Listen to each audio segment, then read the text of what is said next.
مذہبی اور نظریاتی لحاظ سے تو مسلمان ریشم کی طرح نرم تھے، لیکن میدان جنگ میں وہ فولاد سے زیادہ سخت اور بجلیوں کی طرح قہر بن جاتے۔ جنگی لحاظ سے مسلمان دہشت بن گئے تھے۔ اکرمہ رضی اللہ عنہ اور شرجیل رضی اللہ عنہ نے اپنی غلطی اور کج فہمی سے شکست کھائی تھی، لیکن بنو حنیفہ نے انہیں اپنے کذاب نبی کے معجزوں اور کرامات کے کھاتے میں لکھ دیا۔ وہ کہتا تھا کہ مسلمانوں کو مسلمہ کے سوا کون شکست دے سکتا ہے۔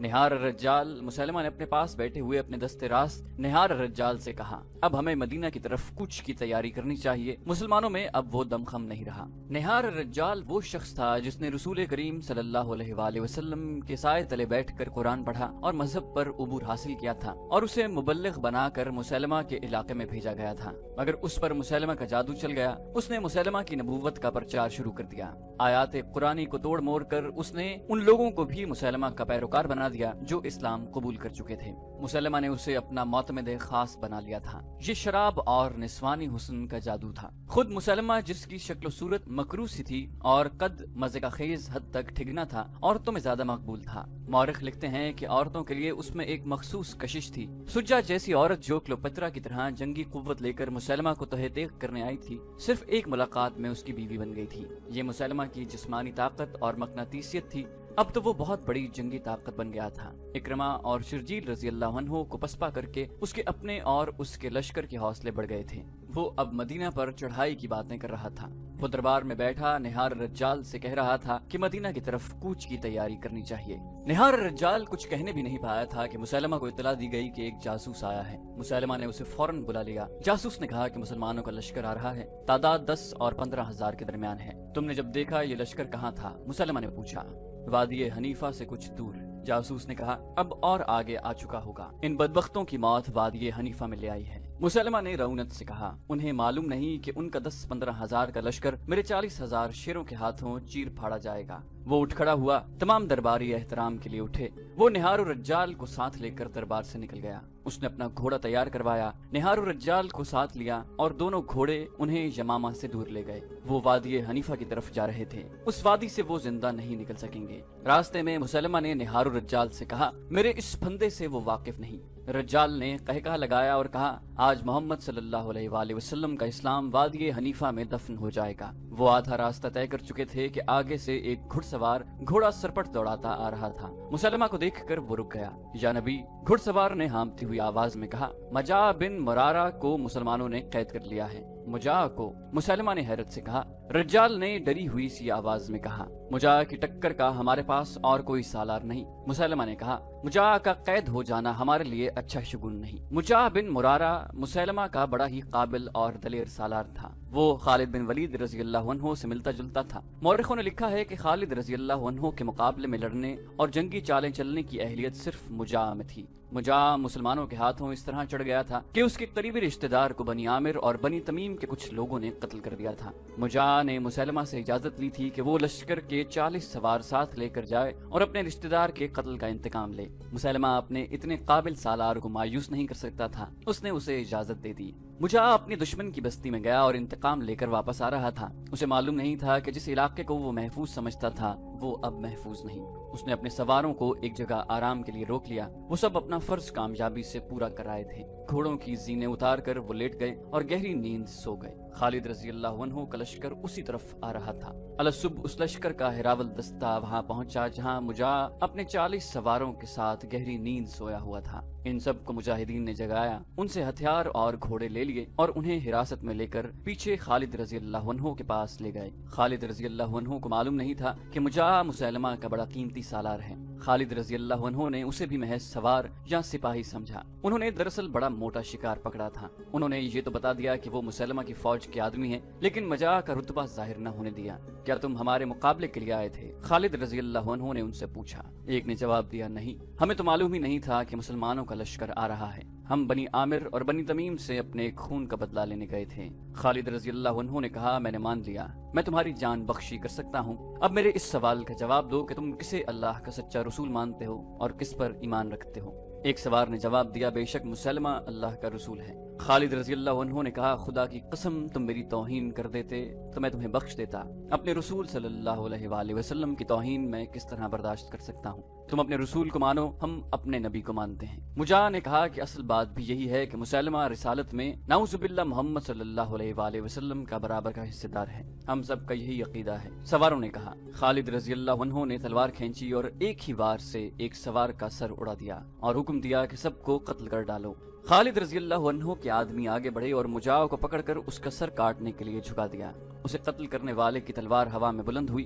ہاتھ روک لو۔ قیدی سواروں میں سے ایک جس کا نام ساریہ بن عامر تھا چلایا، اس آدمی کو زندہ رہنے دو، یہ تمہارے کام آ سکتا ہے۔ تب انکشاف ہوا کہ مجاہ بنو حنیفہ کے سرداروں میں سے ہے، لیکن یہ پھر بھی نہ بتایا گیا کہ یہ سالار بھی ہے۔ خالد رضی اللہ عنہ دور اندیش تھے۔ کسی قبیلے کا سردار بڑا قیمتی جرگمال ہوتا ہے، اسے کسی نہ کسی موقع پر استعمال کیا جا سکتا تھا۔ خالد رضی اللہ عنہ مجاہ کے پاؤں میں بیڑیاں ڈلوا کر اسے اپنے خیمے میں لے گئے اور اسے اپنی بیوی لیلا کے حوالے کر دیا۔ باقی سب کو قتل کروا دیا گیا۔ مسلمہ کے لیے مجاہ کی گرفتاری کوئی معمولی نقصان نہیں تھا، لیکن وادی حنیفہ وہ پھندا تھا جو اس نقصان کو پورا کر سکتا تھا۔ اس کے علاوہ مسلمہ کے لشکر کی تعداد 40,000 تھی اور مسلمانوں کی تعداد 13,000۔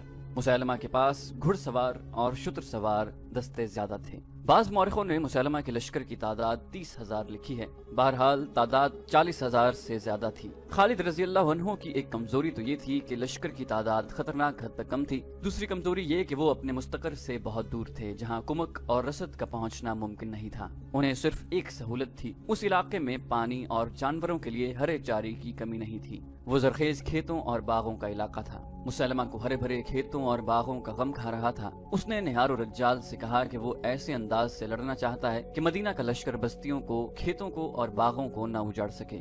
تاریخوں میں لکھا ہے کہ مسلمہ کسی قسم کے تذبذب، اضطراب یا پریشانی میں مبتلا نہ تھا۔ وہ اس طرح سے بات کرتا تھا جیسے اسے اپنی فتح کا یقین ہو۔ وہ بڑی موزوں بنیادوں پر کھڑا بات کر رہا تھا۔ اس کا 40,000 کا لشکر برتر بھی تھا اور یہ سب مسلمہ کے نام پر جانیں قربان کرنے والے لوگ تھے۔ مسلمہ کی نبوت کا تحفظ ان سب کے لیے جنون بن چکا تھا۔ خالد رضی اللہ عنہ پھندے میں آنے والے سالار نہیں تھے، موتا میں وہ پھندے میں آ چکے تھے۔ یمامہ کے علاقوں سے وہ واقف نہیں تھے۔ انہوں نے دیکھ بھال اور آگے کی زمین کا جائزہ لینے کے لیے ایک پارٹی بھیج دی۔ رات کو اس پارٹی نے جو رپورٹ دی اس کے مطابق خالد رضی اللہ عنہ نے اپنا راستہ بدل دیا تاکہ حنیفہ کی وادی کے اندر سے نہ گزرنا پڑے۔ وہ ذرا دور کا چکر کاٹ کر آگے نکل گئے۔ مسلمہ نے بھی دیکھ بھال کا انتظام کر رکھا تھا۔ اسے اطلاع ملی کہ مدینہ والے آگے نکل گئے ہیں تو اس نے اپنا لشکر بڑی تیزی سے اقربہ کے میدان میں منتقل کر دیا۔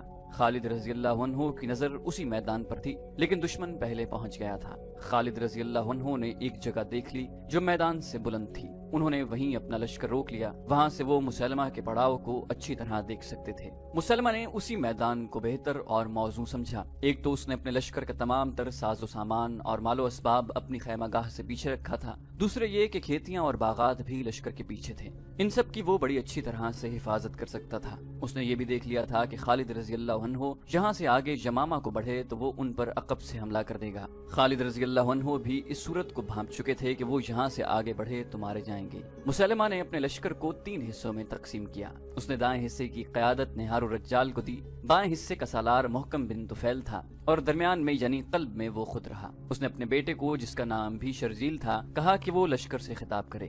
شرجیل گھوڑے پر سوار ہوا اور اپنے لشکر کے تینوں حصوں کے سامنے باری باری جا کر کہا، اے بنو حنیفہ، آج اپنی آن اور اپنی آبرو پر مر مٹنے کا وقت آ گیا ہے۔ خدا نے تمہارے نبی کو نبوت دی ہے۔ آج اپنی نبوت اور آبرو کی خاطر اس طرح لڑو کہ مسلمانوں کو پھر کبھی تمہارے سامنے آنے کی جرت نہ ہو۔ اگر تم نے پیٹھ دکھائی تو دشمن تمہاری بیویوں، تمہاری بہنوں اور تمہاری بیٹیوں کو لونڈیاں بنا لے گا اور اس زمین پر ہی جو تمہاری زمین ہے ان کی آبرو لوٹے گا۔ کیا تم یہ منظر برداشت کر لو گے؟ مسلمہ کے لشکر کو جیسے آگ لگ گئی ہو۔ وہ مسلمہ کے نام کے نعرے لگانے لگے، گھوڑے کھر مار مار کر ہنہنانے لگے۔ خالد رضی اللہ عنہ اس صورتحال کا مقابلہ کرنے کے لیے تیار تھے کہ مسلمہ کا لشکر ان پر فوراً حملہ کر دے گا۔ نفری کی افراد کے زور پر مسلمہ کو حملہ کر دینا چاہیے تھا، لیکن مورخ لکھتے ہیں کہ وہ جنگ کے فن میں مہارت رکھتا تھا۔ اس نے حملے میں پہل نہ کی۔ اس کا خیال تھا کہ پہلے خالد رضی اللہ عنہ حملہ کریں گے اور دفاع میں لڑا جائے، اور جب مسلمان تھک جائیں تو دائیں بائیں سے حملہ کر کے انہیں ختم کر دیا جائے۔ اس دور کی تحریریں بتاتی ہیں کہ خالد رضی اللہ عنہ مسلمہ کی چال نہ سمجھ سکے۔ انہوں نے اپنے سالاروں سے کہا کہ مرتدین سے آمنے سامنے کی جنگ اس طرح لڑی جائے کہ اسے اپنے دستوں کو ادھر ادھر کرنے کی مہلت نہ ملے اور وہ دفاعی لڑائی لڑتا رہے۔ خالد رضی اللہ عنہ کو توقع تھی کہ 13,000 سے 40,000 को इसी तरह शिकस्त दी जा सकती है कि उसे कोई चाल चलने का मौका न दिया जाए। उस वक्त के रिवाज के मुताबिक खालिद रज़ियल्लाहु अन्हु को भी जरूरत महसूस हुई कि वो अपने लश्कर का हौसला बढ़ाएं। खलीफतुल मुस्लिमीन ने खालिद रज़ियल्लाहु अन्हु की मदद के लिए जो दस्ते भेजे थे उनमें कुरान के हाफिज और खुशलहान कारी भी खासी तादाद में थे। उस दौर के हाफिज कुरान और कारी माहिर तेगोज़न और लड़ने वाले भी होते थे। इसके अलावा खालिद रज़ियल्लाहु अन्हु के साथ वो लोग भी थे जिन्होंने हर मैदान में अपने से कई गुना ताकतवर दुश्मन को शिकस्तें दी थी। खालिद रज़ियल्लाहु अन्हु के लश्कर में हजरत उमर के भाई ज़ैद बिन अल-खत्ताब रज़ियल्लाहु अन्हु और उनके बेटे अब्दुल्लाह रज़ियल्लाहु अन्हु भी थे। इसके अलावा अबू दुजाना रज़ियल्लाहु अन्हु भी थे जो जंगे उहद में उन तीरों के सामने खड़े हो गए थे जो रसूल करीम सल्लल्लाहु अलैहि वसल्लम पर आ रहे थे। उन्होंने अपने जिस्म को आप सल्लल्लाहु अलैहि वसल्लम की ढाल बना दिया था। खलीफतुल मुस्लिमीन के बेटे अब्दुर्रहमान रज़ियल्लाहु अन्हु थे और एक खातून उम्मे अम्मारा रज़ियल्लाहु अन्हु अपने बेटे के साथ गई थी।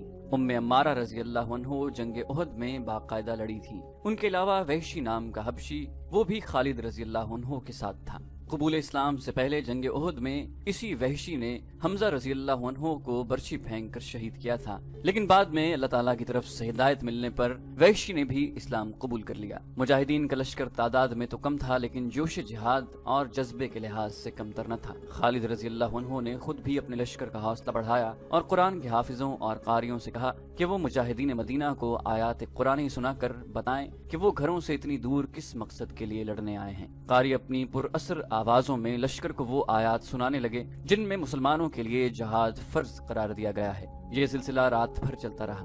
अल्लाह के सिवा और कौन था जो इन कलील तादाद मुजाहिदीन इस्लाम की मदद करता। मौरखीन के मुताबिक मुजाहिदीन के इस लश्कर ने तमाम रात इबादत और दुआओं में गुजार दी। दिसंबर 632 ईस्वी के तीसरे हफ्ते की एक सुबह तुलू हुई तो खालिद रज़ियल्लाहु अन्हु ने मुसैलमा के लश्कर पर हमले का हुक्म दे दिया। खालिद रज़ियल्लाहु अन्हु ने भी अपने लश्कर को 3 हिस्सों में तकसीम कर रखा था। कल्ब की क़यादत उन्होंने अपने पास रखी थी। एक तरफ अबू हुज़ैफा रज़ियल्लाहु अन्हु और दूसरी तरफ ज़ैद बिन खत्ताब रज़ियल्लाहु अन्हु थे। मुसलमान जिस कहर गज़ब से हमलावर हुए और जिस बेजिगरी से लड़े वो देखकर खालिद रज़ियल्लाहु अन्हु को उम्मीद बंध गई कि वो मुर्तदीन के लश्कर को उखाड़ फेंकेंगे। खुद खालिद रज़ियल्लाहु अन्हु सिपाहियों की तरह लड़ रहे थे, लेकिन खासा वक्त गुजर जाने के बाद भी मुसैलमा का लश्कर जहां था वहीं रहा। बहुत से मुजाहिदीन पहले हल्ले में ही शहीद हो गए। दिन गुजरता जा रहा था, मैदान जंग का कहर बढ़ता जा रहा था। एक शोर था, चीखो पुकार थी, कर्बनाक आहो बका थी जो जमीनों आसमान को हिला रही थी। मुसलमा का लश्कर घूम फिर कर लड़ रहा था। उसकी कोशिश ये थी कि मुसलमानों को घेरे में ले ले और मुसलमानों का अज़्म ये था कि मुर्तदीन के इस लश्कर के कदम उखाड़ने हैं और यमामा पर कब्जा करना है। दोनों लश्कर अपनी अपनी कोशिशों में नाकाम हो रहे थे। अगर कामयाब था तो वो मुसैलमा का लश्कर था। मुसैलमा बहुत चालाक और होशियार था। वो जायजा लेता रहा कि मुसलमान कब थक कर चूर होते हैं। आधा दिन गुजर गया, जमीन खून से लाल होती जा रही थी। जख्मी इंसान भागते दौड़ते घोड़ों तले कुचले जा रहे थे। मुसलमान इस कदर बेजिगरी से लड़ने की वजह से कुछ जल्दी थक गए। मुसैलमा ने भांप लिया। उसने अपने लश्कर के एक ताजा दम हिस्से को मुसलमानों पर हमले का हुक्म दे दिया। उसके लश्कर का ये हिस्सा तूफानी मौज की तरह आया। मुसलमा ने सबको यकीन दिला रखा था कि जो उसकी नबूवत की खातिर लड़ता हुआ मरेगा वो सीधा जन्नत में जाएगा। खालिद रज़ियल्लाहु अन्हु ने थोड़ी ही देर बाद महसूस कर लिया कि उसके लश्कर पर दबाव बहुत तेज हो गया है। खालिद रज़ियल्लाहु अन्हु कोई चाल सोच ही रहे थे कि मुसलमानों ने पीछे हटना शुरू कर दिया। आगे वाले दस्ते तेजी से पीछे हटे, पीछे वाले उनसे ज्यादा तेजी से पसपा हुए। सालारों ने बहुत शोर मचाया, लश्कर को पुकारा, नारे लगाए, लेकिन मुर्तदीन का दबाव ऐसा कहर की सूरत इख्तियार कर गया था जिसे मुसलमान बर्दाश्त न कर सके और उनमें बदनज़मी फैल गई। देखा देखी मुसलमान ऐसी बुरी तरह पसपा हुए कि अपनी खैमागाह में भी न रुके और दूर पीछे चले गए। मुसलमा के लश्कर ने उनका ताक़ुब किया। उहद के मैदान में भी मुसलमानों ने अपने लिए ऐसी ही सूरत हाल पैदा कर ली थी और हजीमत उठाई थी।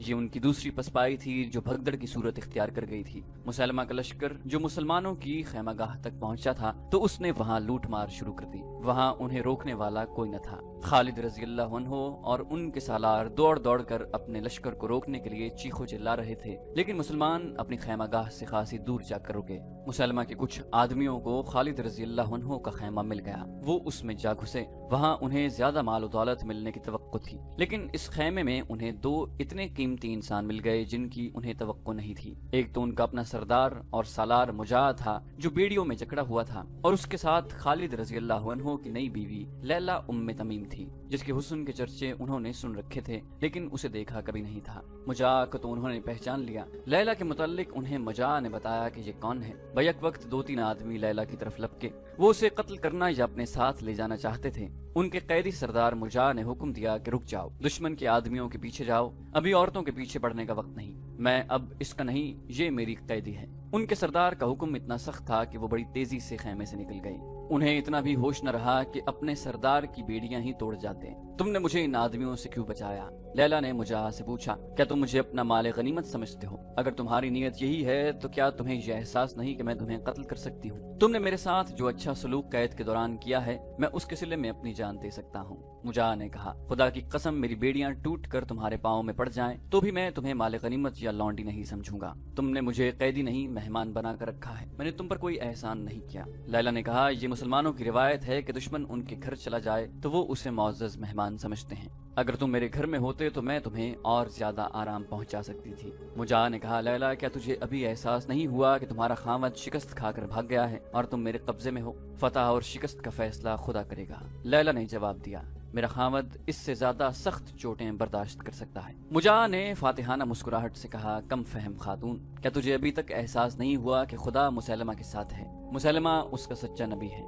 मुजा लैला ने गरज कर उसकी बात वहीं खत्म कर दी और बोली, अगर तूने मोहम्मद सल्लल्लाहु अलैहि वसल्लम की रिसालत के खिलाफ कोई बात की तो मुझ पर तेरा कत्ल फर्ज हो जाएगा। मैं देख रही हूँ कि मेरा लश्कर मुझे इस खैमागाह में अकेला छोड़कर भाग गया है जहाँ मेरे दीन के दुश्मन लूट मार कर रहे हैं, लेकिन मेरे दिल पर जरा सा भी खौफ नहीं। खौफ इसलिए नहीं कि मुझे अल्लाह पर पूरा भरोसा है। मुजा खामोश रहा और वो कुछ देर नजरें लैला के चेहरे पर गाड़े रहा। बाहर फातिह लश्कर का फातिहाना गुल गपाड़ा था। वो मुसलमानों के खैमों को फाड़ फाड़ कर उनके टुकड़े बखेर रहे थे। मुजा और लैला को तवक्को थी कि अभी मुसैलमा के आदमी आएंगे और दोनों को साथ ले जाएंगे, लेकिन अचानक गुल गपाड़ा खत्म हो गया और लूट मार करने वाले लोग भागते दौड़ते खैमागाह से निकल गए। इसकी वजह ये थी कि मुसैलमा की तरफ से हुक्म आया था कि फौरन वापस मैदान अकरबा में पहुंचो, क्योंकि मुसैलमा ने देख लिया था कि मुसलमान बड़ी तेजी से इकट्ठे होकर मुनज़्ज़म हो रहे हैं। मुसैलमा कोई खतरा मोल नहीं लेना चाहता था।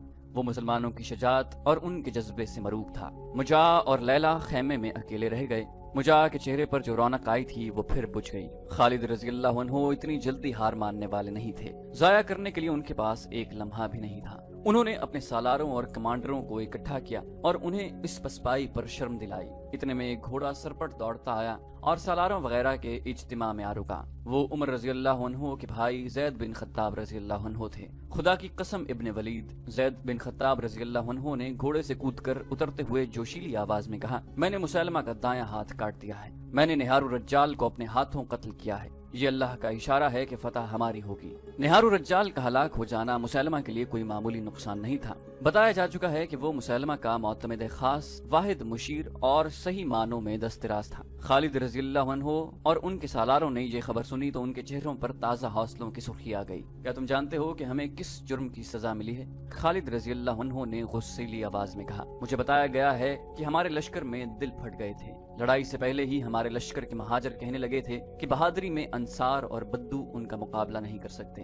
अंसार कहते थे कि मुसलमानों में उन जैसा बहादुर कोई नहीं, और बद्दुओं ने कहा कि मक्का और मदीना के लोग तो ये भी नहीं जानते कि जंग होती क्या है। तुम जानते हो कि हम में मक्का के महाजर भी हैं, मदीना के अंसार भी हैं और इर्द गिर्द के इलाकों से आए हुए बद्दू भी। इन लोगों ने एक दूसरे पर तानाजनी शुरू कर दी थी। इसका हमारे पास कोई इलाज नहीं, एक सालार ने कहा। मेरे पास इसका इलाज है, खालिद रज़ियल्लाहु अन्हु ने कहा। हमने लश्कर में उन सब को इकट्ठा रखा हुआ है। मजीद वक्त जाया किए बगैर तुम सब जाओ और महाजरीन को अलग, अंसार को अलग और बद्दुओं को अलग कर दो। थोड़े से वक्त में खालिद रज़ियल्लाहु अन्हु के हुक्म की तामील हो गई। लश्कर 3 हिस्सों में तकसीम हो चुका था, एक हिस्सा महाजरों का, एक अंसार का और एक बद्दुओं का। खालिद रज़ियल्लाहु अन्हु घोड़े पर सवार उनके सामने जा खड़े हुए। अल्लाह के सिपाहियों, खालिद रज़ियल्लाहु अन्हु ने बड़ी ही बुलंद आवाज में कहा, हमने मैदान में पीठ दिखाकर दुश्मन के लिए हंसी और तानाजनी का मौका पैदा कर दिया है। कौन कह सकता है कि तुम में से कौन बहादुरी से लड़ा और कौन सबसे पहले भाग उठा, महाजरीन, अंसार या बद्दू? अब मैंने तुम्हें इसलिए अलग अलग कर दिया है कि दुश्मन पर फौरन जवाबी हमला करना है। अब देखेंगे कि तुम में से कौन कितना बहादुर है।